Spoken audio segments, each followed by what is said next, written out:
Opa, fala aí, vocês lembram do expose do Muka? Aquele que rolou uns 10 meses atrás e que muita gente comentou, onde a acusação era de que ele se aproveitava dos eventos e da influência como youtuber pra poder se aproximar de menor de idade.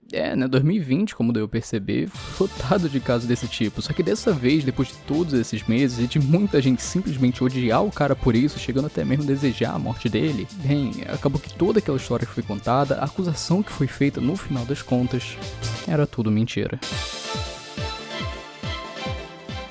Então, obviamente uma acusação como essa é extremamente séria, ao ponto de muitos simplesmente se colocarem no lugar da vítima e considerar tudo aquilo que foi dito como uma verdade absoluta, só que, pra quem não se lembra do que rolou, o Exposed ele se baseava em prints de conversas e um áudio de uma garota, ou seja, não existiam provas concretas que confirmavam aquelas acusações, só que depois de um tempo foram anexadas imagens a essa parada, e a partir desse momento quem tinha dúvida começou a acreditar que infelizmente isso era verdade, porém as 3 fotos tinham sido tiradas de contexto, uma delas era de um vídeo de um canal chamado Igor FC, onde o objetivo era literalmente conseguir um selinho dele, e na filmagem a gente vê que foi a moça que se virou pra fazer isso, mas tirando de contexto, meio que você entende da forma que você quiser. A segunda foto também é de um vídeo antigo de 2016, onde eles estavam num evento gravando um vídeo pro canal, que pra quem não conhece, ele tem um quadro chamado Cantadas e Enfadonhas, e a ideia meio que eu não preciso explicar, né, o nome já diz tudo, porém nesse caso foi o Muka que recebeu a cantada, e antes disso acontecer, ele perguntou a idade da garota, que afirmou ter 18 anos. Você tem quantos anos? 18.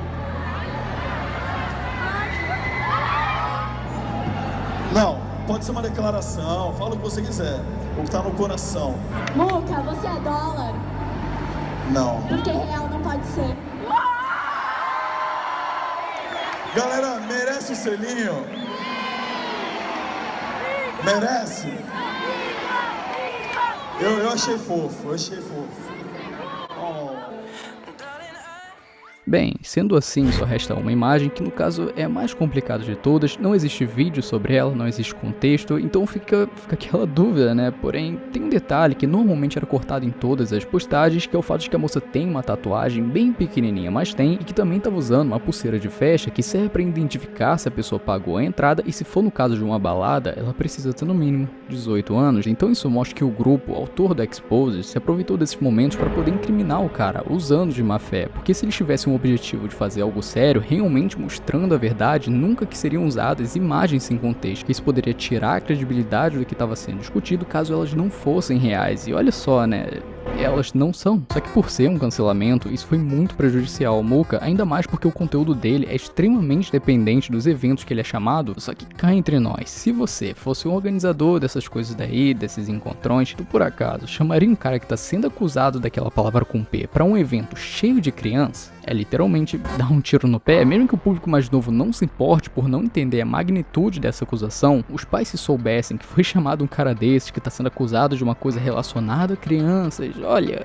ia dar um problema. Então mesmo que muitos tenham dito que o Muka nem ligou pra isso, que o Exposed passou e todo mundo esqueceu, que mesmo se for verdade, o cara tá de boa, isso são comentários de alguém que tá de fora, apenas observando a situação. Mas eu tenho certeza que depois disso daí, a quantidade de contratos cancelados foi enorme, e isso são só consequências na vida profissional. Imagino que deve ter acontecido no meio familiar dele. Ele tem uma filha, cara, o que ela deve ter ouvido dos outros? Comentários sobre o pai dela ser um monstro, algo do gênero. Né, eu sei que a gente nunca pensa sobre isso na hora, no momento o que importa é trazer justiça, mas esse era um caso muito complicado, da mesma forma que não tinham provas sérias contra ele, o fato do Muka ter ficado quieto esse tempo todo só trazia a sensação de que as acusações eram verdadeiras, porque se não fossem, deveria ter pelo menos um vídeo explicando, né? Só que esse vídeo ele nunca aconteceu. Então o que era uma dúvida ao longo dos meses foi se transformando em verdade, e infelizmente agora, mesmo se provando o contrário, ainda tem muita gente que só ouviu a primeira parte da história, e pra eles, ele continua sendo o cara que fez o que estava sendo exposto há 10 meses atrás. Quando isso aconteceu, eu mesmo acreditei que ele tinha feito isso, mas como eram apenas prints e um áudio vazado, não teria nada pra eu comentar, seria apenas mais do mesmo, então por sorte eu não ajudei a propagar essa falsa acusação, só que mesmo assim muitos outros fizeram isso, e eu sei que eles não sabiam, sabiam, então não tem nem como culpar, mas agora que a imagem do cara foi manchada por completo, pelo menos, né, a gente pode tentar mostrar o final dessa história. E bem, o Muca postou que processou os dois donos da página por R$41 mil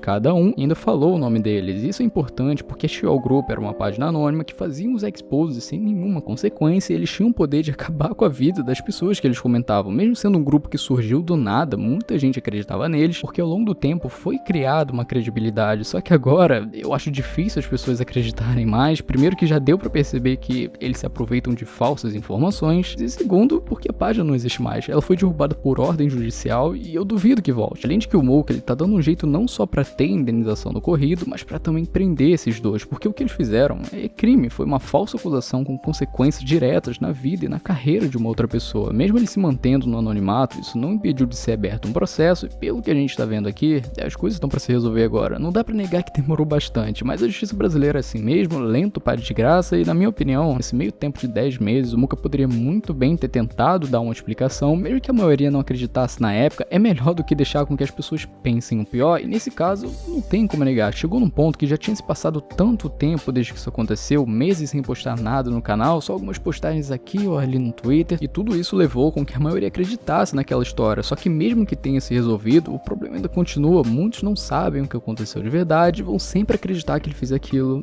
e pronto. Pra muita gente, ele já é culpado, mesmo que no fundo, né, o cara seja inocente. Bem, de qualquer forma, eu espero que esse meu vídeo ajude a mostrar o que aconteceu. Quando alguém faz alguma coisa, canais como o meu estão sempre aqui pra apontar o dedo, e se a gente tem essa coragem, nós temos que fazer o mesmo quando o caso é o contrário, né, quando a pessoa é inocente. Enfim, eu quero agradecer ao New York Treta, porque foi pelo vídeo deles que eu descobri sobre aquelas imagens, então seria vacilo não mencionar, mas de qualquer forma, o meu canal de opinião e eu tô aqui pra dividir ela com vocês. Muito obrigado por me ouvir até aqui e abraço.